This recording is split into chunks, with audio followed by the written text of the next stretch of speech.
আসসালামু আলাইকুম। প্রথম পর্বের অনলাইন ক্লাসে স্বাগতম তোমাদেরকে।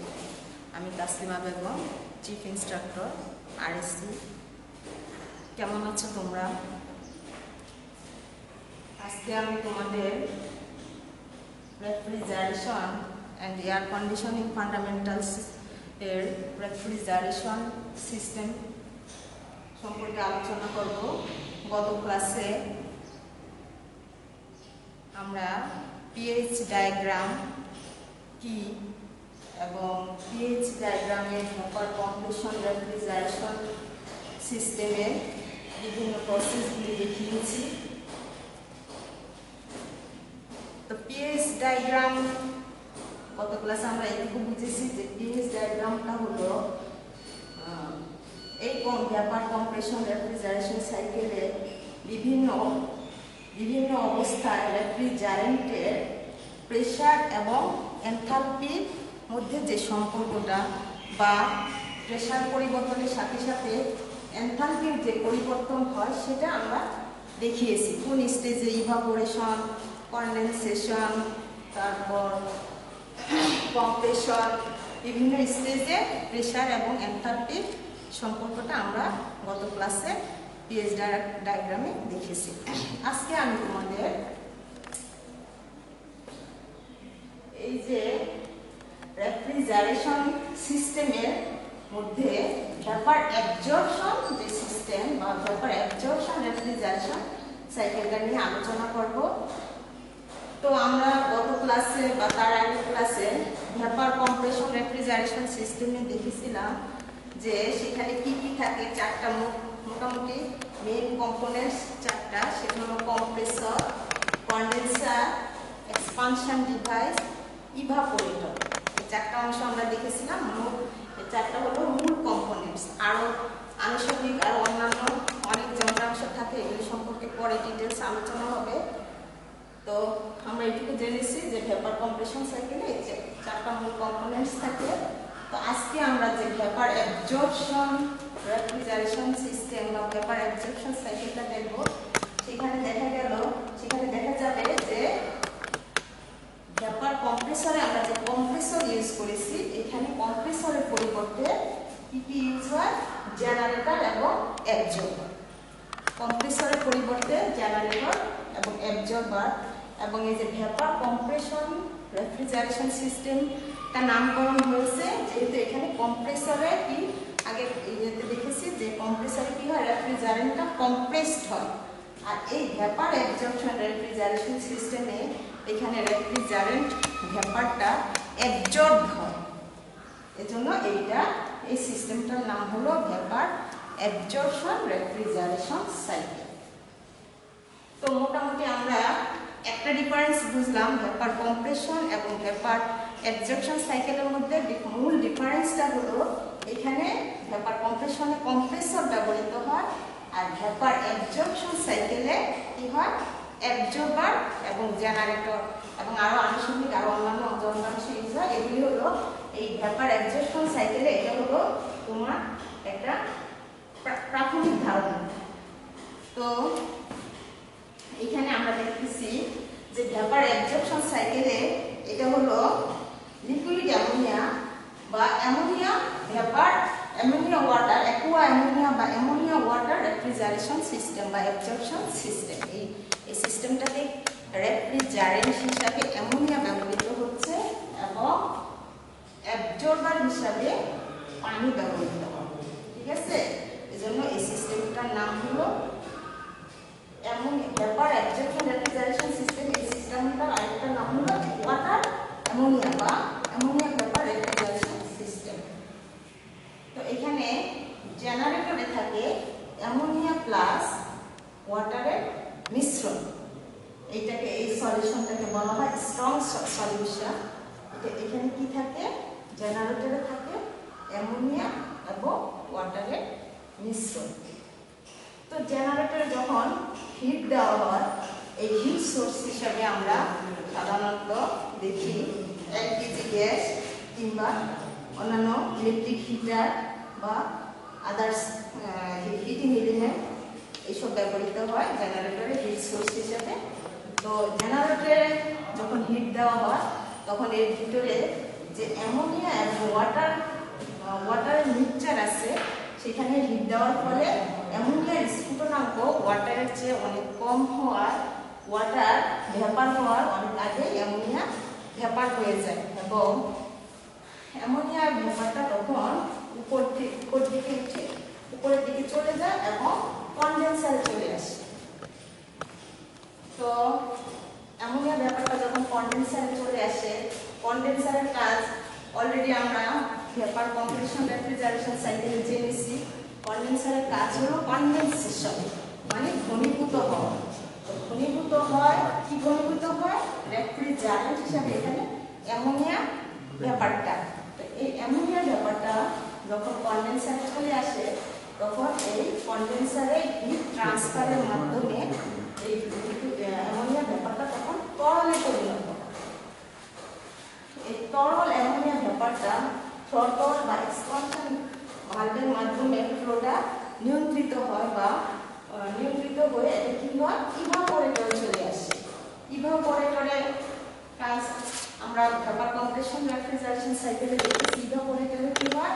ইভাপোরেটরে সাধারণত চেম্বারে যেসব দ্রব্যাদি রাখা হয় কিংবা সারাউন্ডিংস থেকে তাপ গ্রহণ করে রেফ্রিজারেন্ট কি হয়ে যায়? ভেপার হয়ে যায় এবং ওই সারাউন্ডিংস কিংবা ওই এলিমেন্টসগুলি বা যেসব দ্রব্যাদি রাখা হয় সেগুলিকে ঠান্ডা করে এবং নিচে কি হয়? হিট অ্যাডেড হয়ে ওই রেফ্রিজারেন্ট কি হয়? নিচে বাষ্পে পরিণত হয়। তো এখানে যে লিকুইড অ্যামোনিয়াটা আসছে সে কি হলো? ইভাপোরেটরে এসে কি হলো? হিট তাপ গ্রহণ করে কি হয়? ভেপারে পরিণত হয় এবং এই অ্যামোনিয়া ভেপার তখন কি হয়? এই লাইনের মাধ্যমে অ্যাবজর্বারে চলে আসে। অ্যাবজর্বারে কি থাকে? এই যে জেনারেটরে যে স্ট্রং সলিউশনটা ছিল, কিসের? অ্যামোনিয়া এবং ওয়াটারের যে স্ট্রং সলিউশনটা ছিল, এটাকে হিট দেওয়ার পরে যখন অ্যামোনিয়া ভেপারটা উপরে চলে যায় তখন বাকি থাকে যে পানি, সে ওয়াটারটা কি হয়? প্রেসার রিডিউসিং ভালভের মধ্য দিয়ে তখন অ্যাবজর্বারে চলে আসে। এখন ওই হিট অ্যাডেডের ফলে কি হলো? বাকি যে ওয়াটারটা ছিল ওই ওয়াটারটা তখন উইক সলিউশন হলো, যেহেতু অ্যামোনিয়া ওটা থেকে পৃথক হয়ে গেছে আর কিছু পরিমাণে অ্যামোনিয়া ওয়াটারের সাথে থেকে যায়, এজন্য এটার নাম তখন এটা হয়ে যায় তখন উইক সলিউশন। এই কিছু পরিমাণ অ্যামোনিয়া এবং ওয়াটারটা কি হয়? প্রেসার, তখন প্রেসার বেশি থাকে, এই প্রেসার রিডিউসিং ভালভের মাধ্যমে প্রেসারটা রিডিউস করা হয়। প্রেসারটা রিডিউস হওয়ার পর এটা কি হয়? অ্যাবজর্বারে চলে আসে। অ্যাবজর্বারে তাহলে কি হচ্ছে?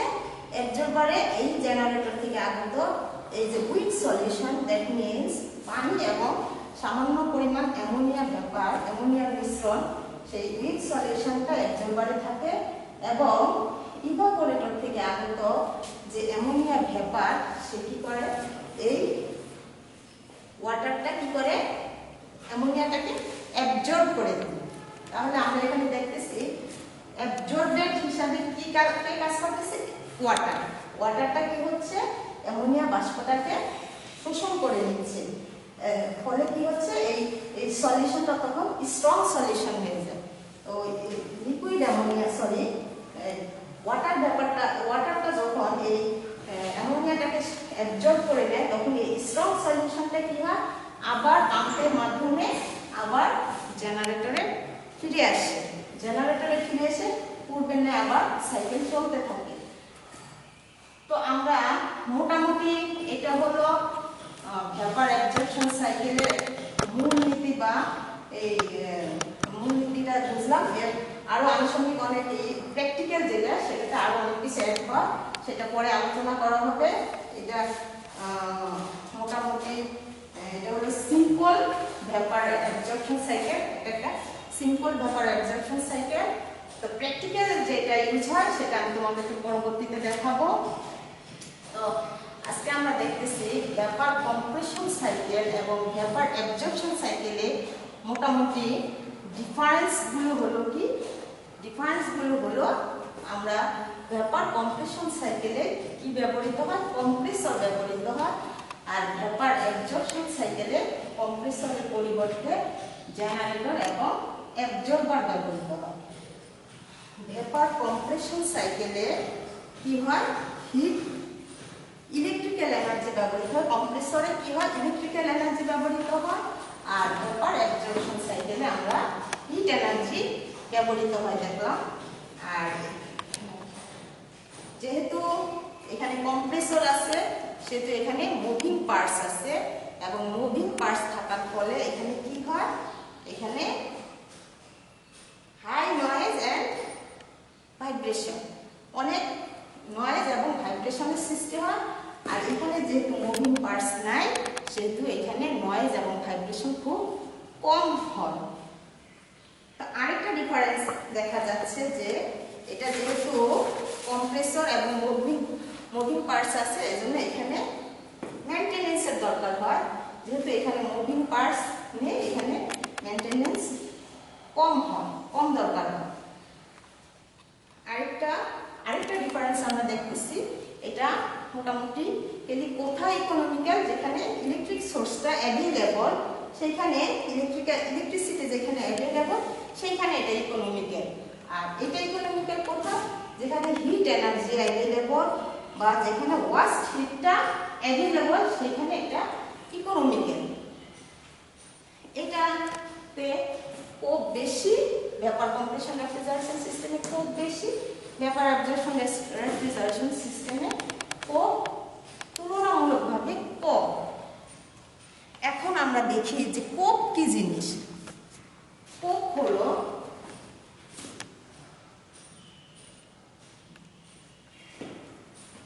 Coefficient of performance.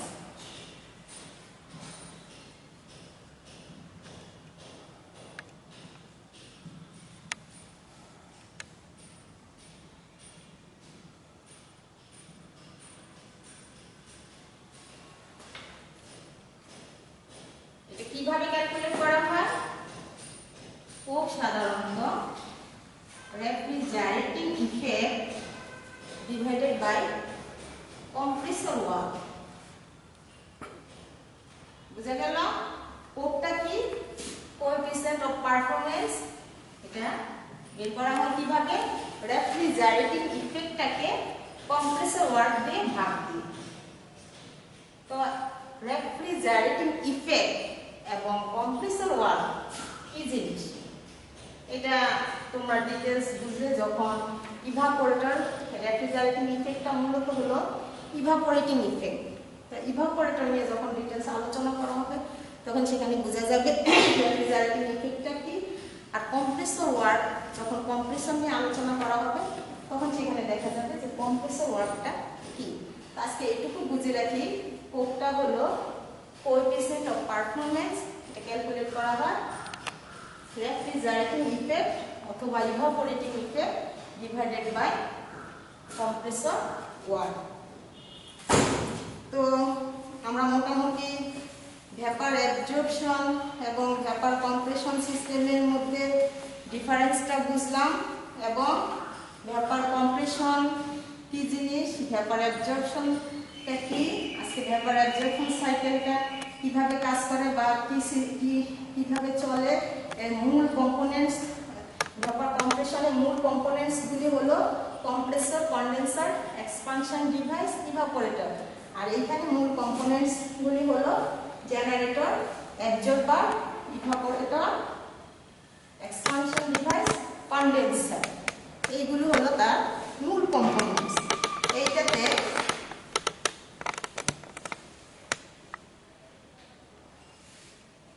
এবং ভেপার কম্প্রেশন আর ভেপার অ্যাবজর্পশন সাইকেলের মধ্যে ডিফারেন্সটা মোটামুটি দেখলাম। তো আশা করি তোমরা সবাই বুঝেছো। নেক্সটে আমরা ভেপার অ্যাবজর্পশনের আরেকটা সিস্টেম প্র্যাকটিক্যাল যেটা সাইকেল সেটা দেখব, এবং বলে তোমার রেফ্রিজারেট কোপ এবং আর দুটা টার্মস আছে তোমাদের সিলেবাসে, এখন আমার খেয়াল নাই, ওই দুটা টার্মস নিয়ে আলোচনা করব। আজকে এই পর্যন্তই, ভালো থাকো। তোমরা যখন ঘর থেকে বের হবা তখন অবশ্যই মাস্ক পরিধান করে বের হবা এবং নিরাপদ দূরত্ব বজায় রাখবা। ঠিক আছে।